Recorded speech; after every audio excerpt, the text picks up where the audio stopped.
Jai. Nithai Gaur Premanandi Hari Bol. Om Namo Bhagavate Vasudevaya. Om Namo Bhagavate Vasudevaya. Om Namo Bhagavate Vasudevaya. Narayanam Namaskritya Naram Chaiva Narottamam Devim Saraswatim Vyasam Tato Jayam Mudiraye Nashtaprayeshva Bhadresho Nityam Bhagavata Sevaya Bhagavati Uttama Shloke Bhaktir Bhavati Naishtiki.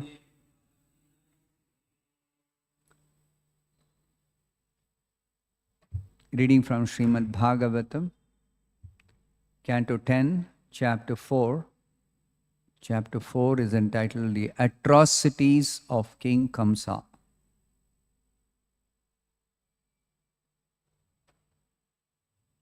Text number 14. Taya abhihitam akarnya. Taya abhihitam akarnya.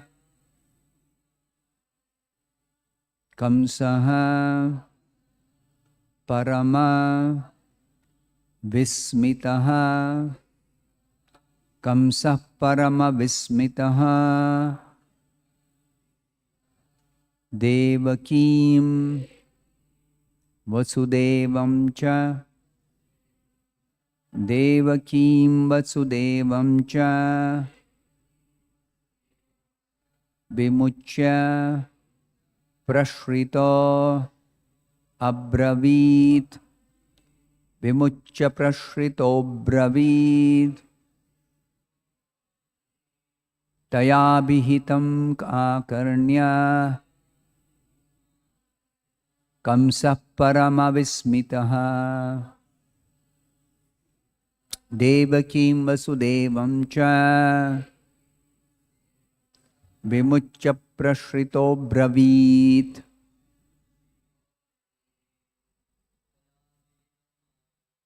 Tayabhihitam akarnya. Kamsa paramavismitaha. Kaivakim Vasudevam cha. Vimuchya Prashrito Bravit. Tayabhihitam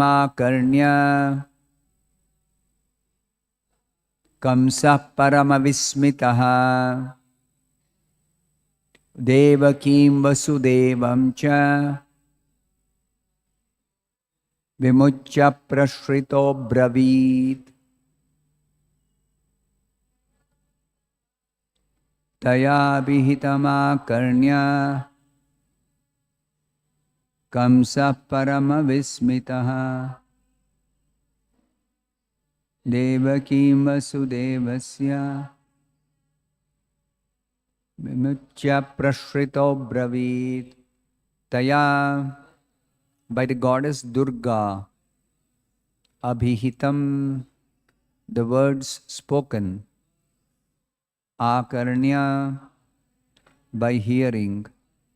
Kamsaha, Kamsa. Paramavismitaha, was struck with wonder. Devakim, unto Devaki. Vasudevam cha, and Vasudeva. Vimuchya, releasing immediately. Prashritaha, with great humility. Abravit, spoke as follows.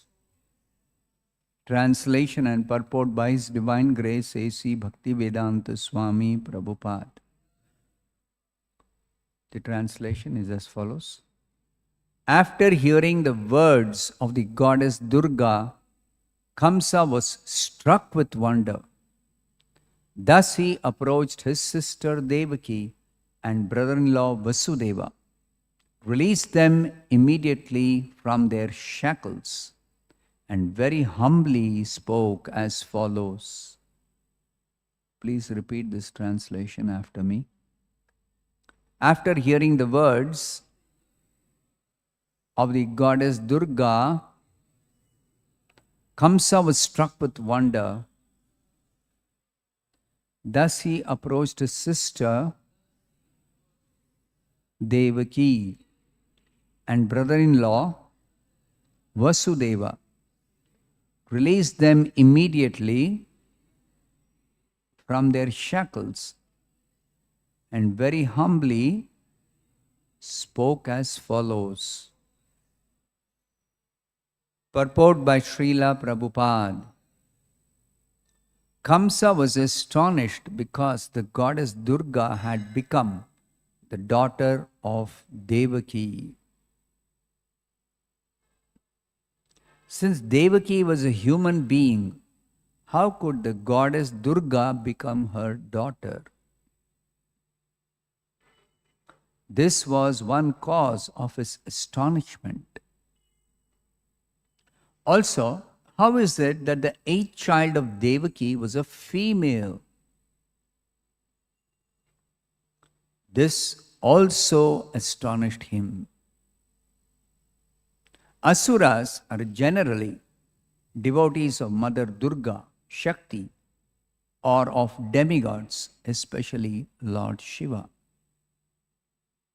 The appearance of Durga in her original eight-armed feature, holding various weapons, immediately changed Kamsa's mind about Devaki's being an ordinary human. Devaki must have had some transcendental qualities. Otherwise, why would the goddess Durga have taken birth from her womb? Under the circumstances, Kamsa, struck with wonder, wanted to compensate for his atrocities against his sister Devaki. Thus ends the Bhaktivedanta purport. Om Ajnanatimmirandhasya Jnananjanashalakaya Chakshurunmilitam Yena Tasmai Shri Gurave Namaha. Nama Om Vishnupadaya Krishna Preshtaya Bhutale Srimate Bhaktivedanta Swaminiti Namine. Namaste Saraswate Deve Gauravani Prachari Nirvishesha Shunyavadi Paschatya Deshatari Jaya Shri Krishna Chaitanya Prabhu Nityananda Shri Advaita Gadadhara Shri Vasadi Gaura Bhakta Vrinda Hare Krishna Krishna Krishna Hare Hare Hare Rama Rama Rama Hare.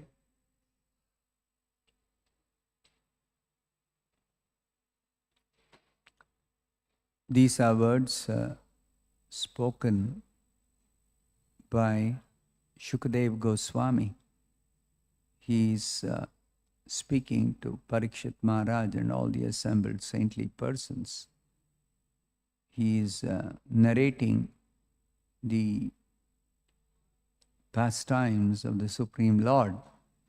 And in the 10th canto, it is dedicated for exclusively describing Krishna's pastimes. Actually, briefly, he has already finished describing Krishna's pastimes in the 9th canto, the last chapter. Is already described. But Parikshit Maharaj was himself a devotee of Krishna.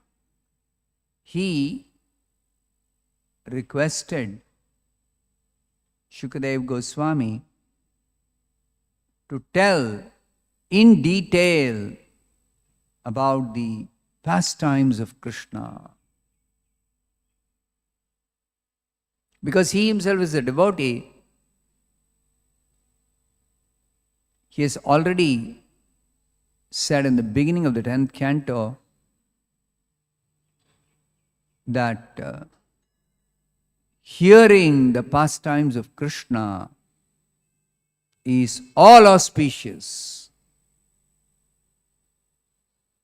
It brings in all auspiciousness. Simply hearing. Do you have any experience in the material world that hearing alone and nothing else will bring about some change in your life? It never happens.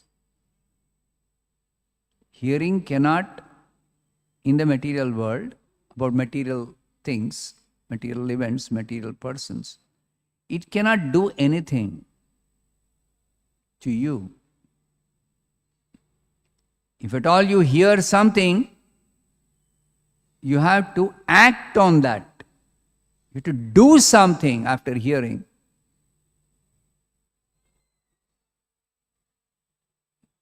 Whereas in spiritual affairs, there are so many ways, easy ways, you can transform your heart. You can purify your existence. You can become liberated from entire material bondage simply by hearing nicely. Krishna Katha. This is described by Suta Goswami right in the beginning of the Bhagavatam. Shrunvatam swakatha Krishnaha. Shrunvatam means hearing. Hearing what? Krishna Katha.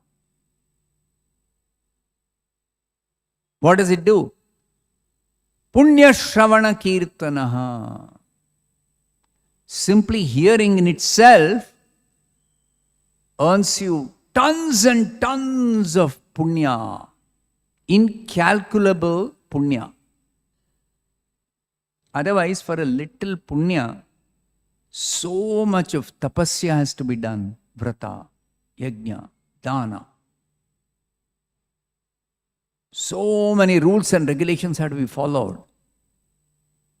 So many restrictions are there for executing some vrata. But hearing Krishna Katha, simply sit and hear. Hearing doesn't even require formal education. It doesn't require literacy. Nowadays, people think if an ordinary person is illiterate, they think useless. And if they are educated or they're literate, they think, oh, I am educated, I am literate, I am advanced. But the foolish fellow doesn't know his material education, material knowledge is useless for dealing with the fundamental problems of this material world. Bhagavad Gita, Krishna says, everyone is born into ignorance. Everyone means those who are taking birth by force of karma, like ordinary people, most of us. We are taking birth by force of karma. We don't have a choice. And when we take birth, we are born ignorant. Ichha dvesha samuthena dvandva mohena bharata sarva bhutani sammoham sarge yanti parantapa. Bhagavad Gita has got everything to explain to us. What is our position when we are taken birth? We make our material calculations, or our parents, our relatives, our neighbors, our well-wishers, they all make, oh, this child is so beautiful. He's taken birth in such a nice family. Huh? But what is the use of that beauty? What is the use of taking birth in any particular family? Materially, the family may be aristocratic family, maybe very educated parents, cultured family. But all that is useless both for the parents and the child which is born as regards dealing with the fundamental problems of life. Janma, mrityu, jara, vyadhi, dukkha, doshanu darshanam. To counteract this fundamental problem of janma, people think taking birth is very, very nice. But what does the child undergo in the mother's womb? All of us have undergone that. No exception. Nobody is exception here. Correct? But what have we undergone? We have blissfully forgotten it. Generally, when a child is born, those who have witnessed child delivery, childbirth, what does the child do? It cries. So is it a very happy event, taking birth? If it is happy, child should be laughing, smiling. Why should it cry?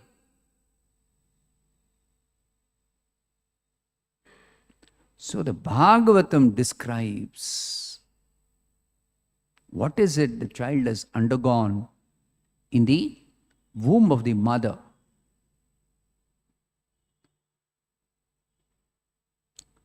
So the womb of the mother is a airtight bag.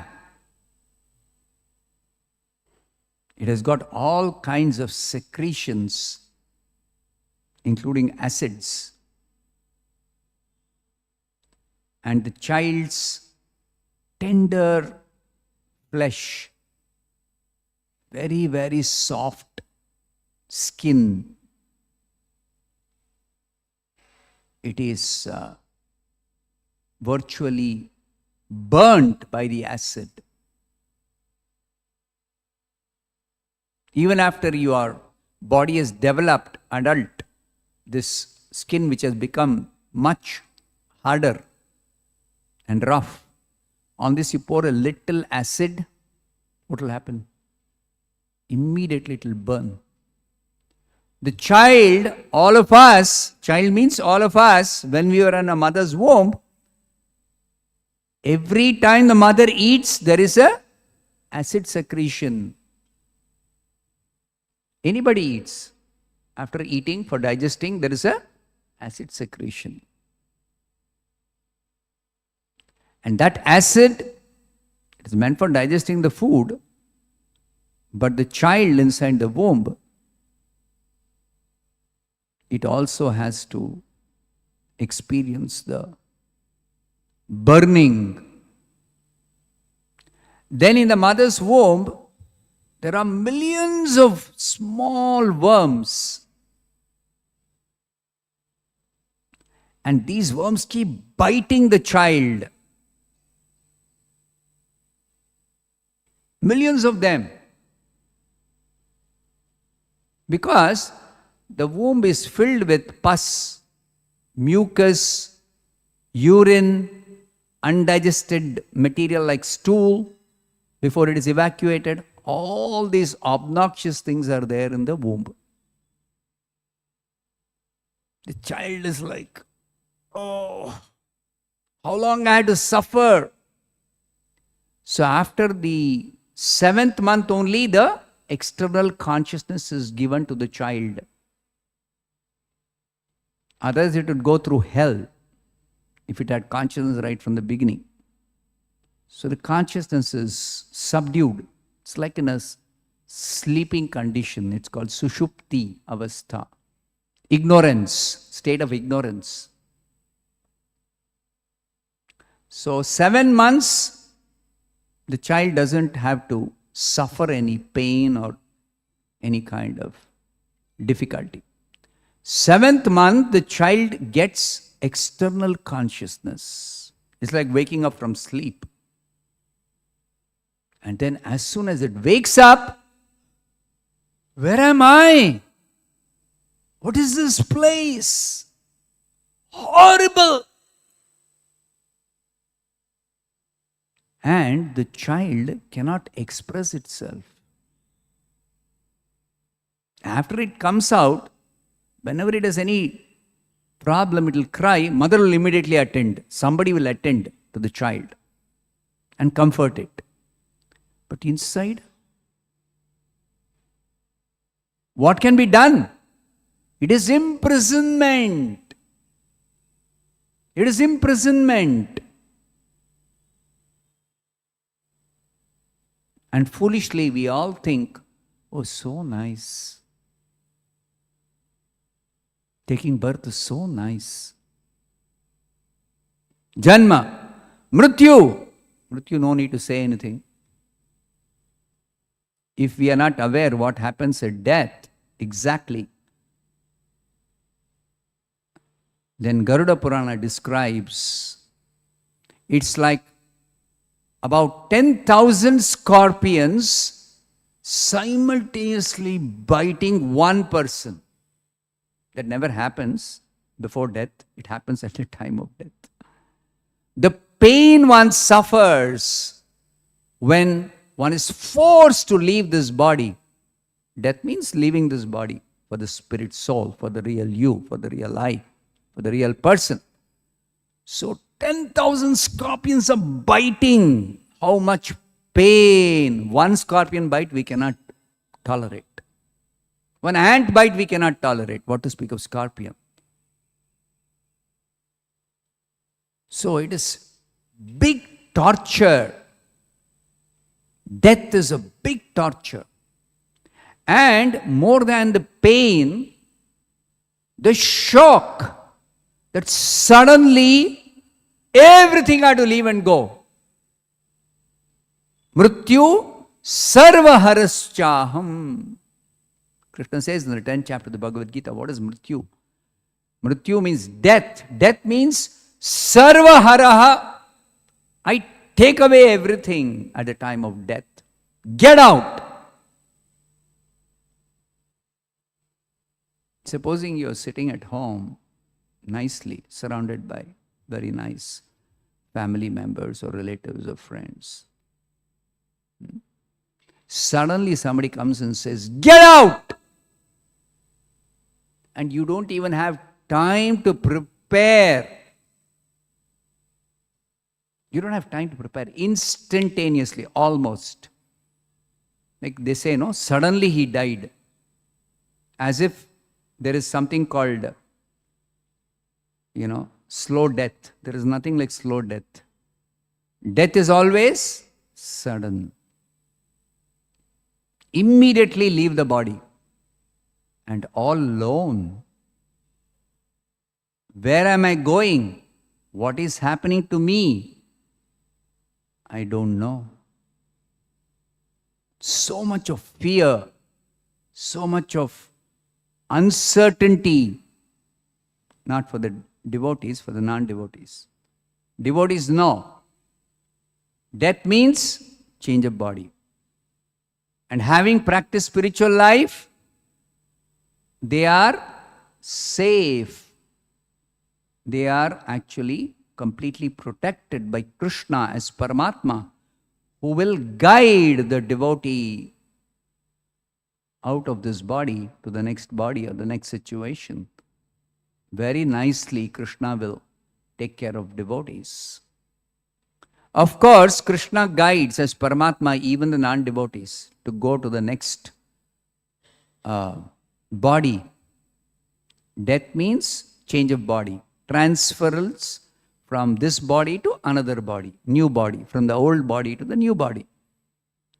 But that transfer happens for the non-devotees in total ignorance. They don't know what is death. they generally foolishly think death means everything is finished. Everything is over. No. Everything is not over.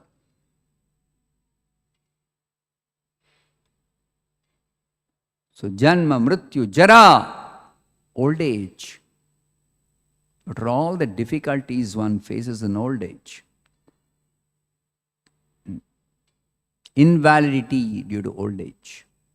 Jara means it is the senses become weak, the digestion is not proper, the sensual strength has reduced or keeps on reducing as the body ages.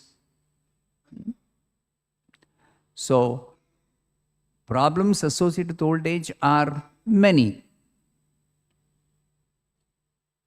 And in old age, the anxiety about death, it becomes very, very prominent in old age.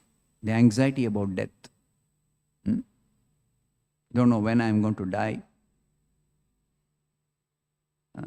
If I am so-called comfortably situated, I say, I don't like death. I don't welcome death. But if somebody is suffering, then, oh, better I die immediately. So all kinds of confusion, all kinds of uncertainties. And old person, nobody is interested really. Out of duty, somebody may take care, but that is becoming less and less nowadays. As Kali Yuga progresses, old age, one has to suffer all alone. All alone in the sense of nobody is really caring, interested. Like nowadays it happens, even in India and before, it is always the case in America. Old age home, senior citizen care. So they have to get admitted to some facility, either free or paid or whatever. Then at the mercy of the paid employees. So old age is really hellish. Actually, it is hellish for non-devotees. And Vyadhi, disease, no need to mention it all. It's horrible. So these fundamental problems, there is no solution by material education, by material wealth, by material influence, by material power, by anything material. There is no solution for these four fundamental problems of life. And the majority of the people, especially in Kali Yuga, the materialistic people especially, they are completely in ignorance about these four fundamental problems. They don't even think that's a problem. Foolish people say, natural to die, natural to become old, natural to become diseased. Take some treatment, take some help. Anyway, death means everything will be finished. Don't worry about death. All foolish, nonsensical, meaningless talk. Andha yathandai rupaniyamanaha. This material world, actually, the so-called materially educated people who think they are knowledgeable, they are enlightened, and they try to enlighten others, give knowledge to others. But what is it they are doing?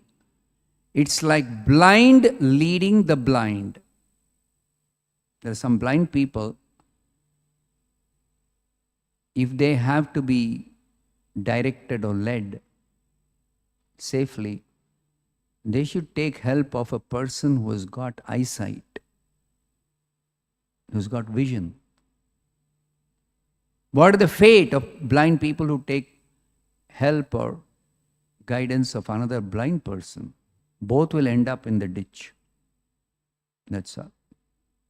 So, modern society is characterized by the spiritually blind people leading other spiritually blind people. Andhaya thandai rupaniyamanaha. So, very, very dangerous civilization. Very, very pathetic situation. So, acharyas like Prabhupada, Narad Muni, Shukadev Goswami, all the great acharyas, all the great devotees, they take compassion. Samsarinam karunaya aha purana guhyam. Out of compassion for the suffering souls of this world, the pure devotees, the acharyas, the Supreme Lord Himself, they all come to our world and they try to save us from this suffering, get us out of this suffering. But generally people, they don't show interest in spirituality. They don't take very seriously the teachings or the instructions or the help being given by the acharyas, by the devotees. They don't take it very seriously. On the contrary, they say, don't bother me. Don't disturb me. Like now our devotees are approaching people, please buy one book marathon, book distribution marathon. Say, don't disturb me. So we are trying to help them, we're trying to save them, we're trying to get them out of the suffering, but they don't think they're suffering. And even if somebody is suffering, so what will this book do? What is the use of reading this book? So like this, it is very, very difficult job. Difficult to do this service of helping people come out of ignorance. So here it is described, Kamsa was struck with wonder that the first wonder is, how could the goddess Durga become the daughter of Devaki? This is a very significant thing. Please understand this point. Generally, a human mother will give birth to a human child. A demigoddess or demigod parents will give birth to demigod child. Same species, isn't it? You sow a mango seed, you will get a mango tree which will give a mango fruit. It never happens you sow mango seed and suddenly mango tree will give apple. No, it never happens. It will only give mango fruit. Every tree is like that. Every species, a dog will give birth to a puppy, a dog, young one of a dog. Always this is the case, except when some extraordinary events happen in this creation, when the Lord appears. Krishna appears as He is the Supreme Lord. He belongs to His own category, Bhagavan. But He appears as the child of Devaki and Vasudeva. Human child. He looks like a human child. But He is not a human child. Similarly, Durga Devi has appeared. She has not appeared as the daughter of Devaki, but at least for Kamsa's understanding, she has appeared like the daughter of Devaki. Kamsa is wondering, Durga Devi has come as daughter of Devaki? He thought Devaki is an ordinary human being. Now, having realized and seen with his own eyes, this child is actually Durga Devi. And she's appeared as the daughter of Devaki. So who's Devaki? He begins to wonder, who's Devaki? He doesn't know. He thinks my sister. She's also born ordinary human being. But no, she is not an ordinary human being. So, also, the fact that the eighth child of Devaki was a female child. The prophecy was the eighth child will be cause of Kamsa's death. This female child is born as the eighth child. Earlier all sons were born, male children were born. Yeah? But this child is a female child. How is it the female child is born as the eighth child and cause of my death? And surprisingly, the child showed its original form, Durga Devi, equipped with 8 weapons in 8 hands. The child was born with ordinary 2 hands, looking like an ordinary child. But slipped out of Kamsa's hand, suddenly appears in the sky, I am Durga, you rascal. Don't try to kill me. You cannot kill me. I am Durga. So Kamsa is completely wonderstruck. What is happening? So a lesson for all of us. Everything that happens in this world, we have our own way of looking at things. We make our own calculations. But what is happening in the world, whether with us or with others or whatever else phenomena is happening, is actually completely under the control of the Supreme Lord Krishna. The laws of nature, material world, are all laws of Krishna. They are laws of God. God has a plan. Krishna has a plan. We may have our plans, we may make our plans, but that's useless. So, what is God's plan? How does God, Krishna, make things happen? We have to consider this. Learn from the scriptures. Krishna's plan is to free us from this material imprisonment, material suffering. Take us back with Him to His personal abode, to enjoy life with Him. That is Krishna's plan.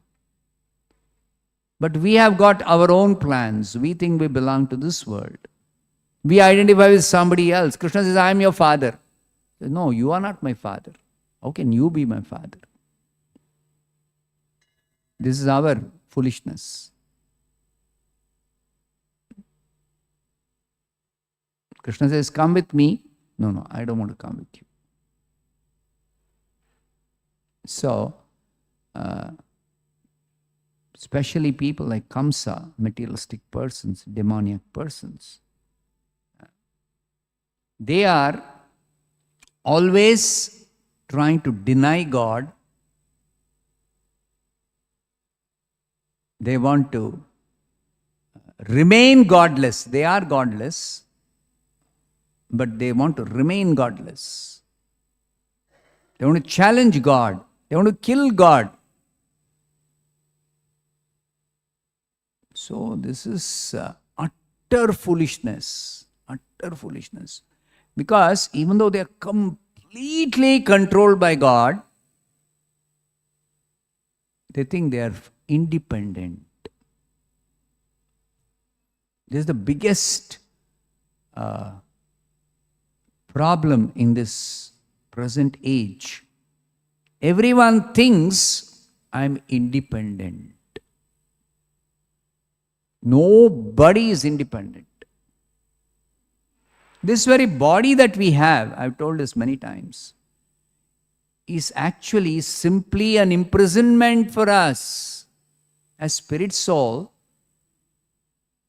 we have got so much more freedom than being in this body. This body restricts our movement, isn't it? At least the birds can fly. Can we fly without the help of an aeroplane? We cannot fly. We can't go wherever we want. We are restricted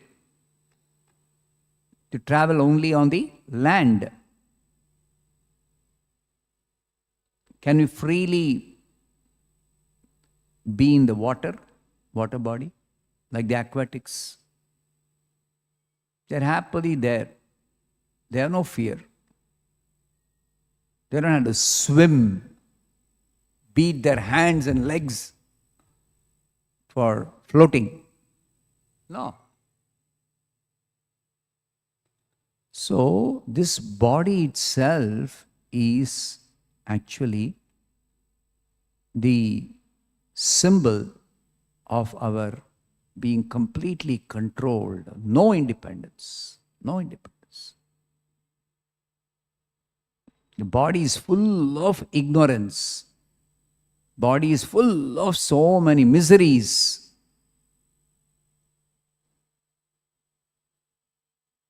This body that we are very proud of,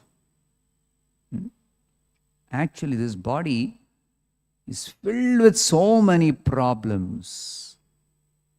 Without this body, as spirit soul, we don't have any problem. We don't have any problem. We neither have any ignorance, we neither have any suffering, nothing. Without this body, as spirit soul, we are Satchidananda. We are eternal, we are full of knowledge, we are full of bliss. So this fundamental thing, people in this age, materialistic persons, they do not know. So spiritual life means understanding and actually preparing ourselves to become free from this bodily imprisonment. That is spiritual life. So here it is said, Kamsa was struck with wonder, and we should also be actually astonished as to why things are happening the way they are happening everywhere around us. This is human life. I don't want suffering. Why am I forced to suffer?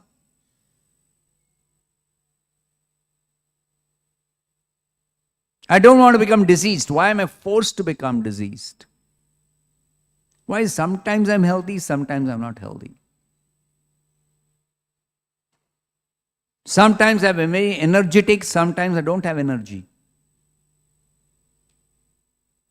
Sometimes I'm peaceful, comfortable, sometimes I'm not peaceful, I'm not comfortable. Why? So this astonishment or this wonder should strike us, and we should seek the answers for all such questions from the proper source. Guru, Sadhu, Shastra. 3 sources, perfect sources. Guru means the spiritual master, Prabhupada. Sadhu means the previous acharyas, whose teachings, whose instructions have been given in the books, in Prabhupada's books. Prabhupada is writing what are the instructions of the previous acharyas. And in Shastra, the scripture itself, Bhagavatam, Bhagavad Gita, they're all meant to enlighten us, to give us the solution to our problems, to guide us, to help us, to solve all our problems. So we should take advantage of this. And only human beings can take advantage of this arrangement. The animals, the birds, all lower creatures, they cannot. They have to wait till they get a human birth, human body. So, we should understand this. Don't be like Kamsa. Don't be like materialistic persons. Be like devotees. And you can see in the life of devotees, they are happy. They are peaceful. They got knowledge. They know exactly what is happening in this world. They know who's controlling. Krishna. They know who's their best well-wisher. Krishna. They know whom to seek protection from. Krishna.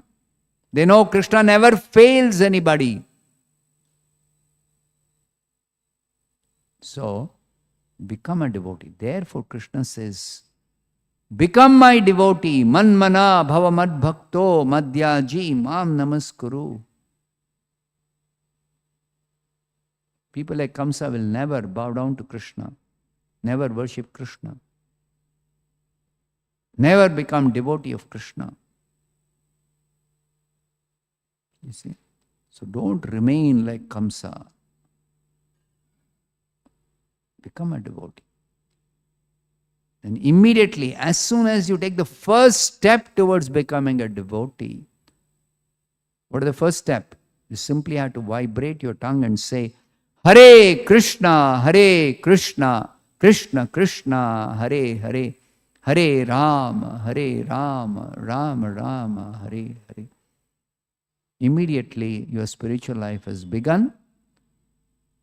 You have already taken the first step towards freeing yourself from this material imprisonment. You're on the path of liberation, path of freedom.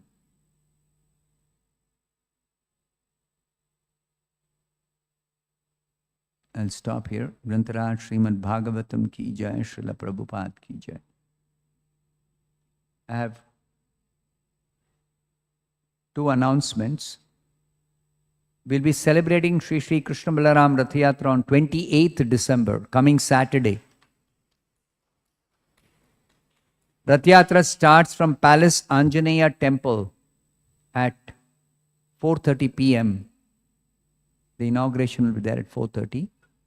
And the Rath should start moving at 5:15. So we request everyone to come on time. Sometimes people don't come, so we wait. But if we wait for people to come and then delay the starting of the yatra, then we reach here very late. It becomes very, very late. So please do come in time. Of course, all of you will come, I know. But please do come in time. And let us start the Ratha Yatra at the proper time, not delay. And we can reach here comfortably at the, not very late.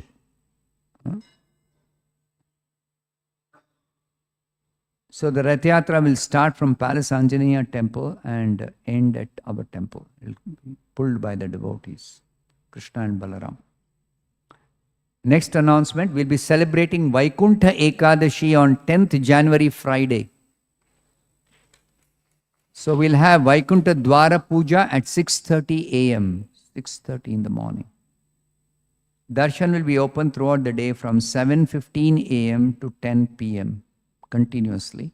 No closing in between in the afternoon. So you're invited for both these festivals. Hare Krishna.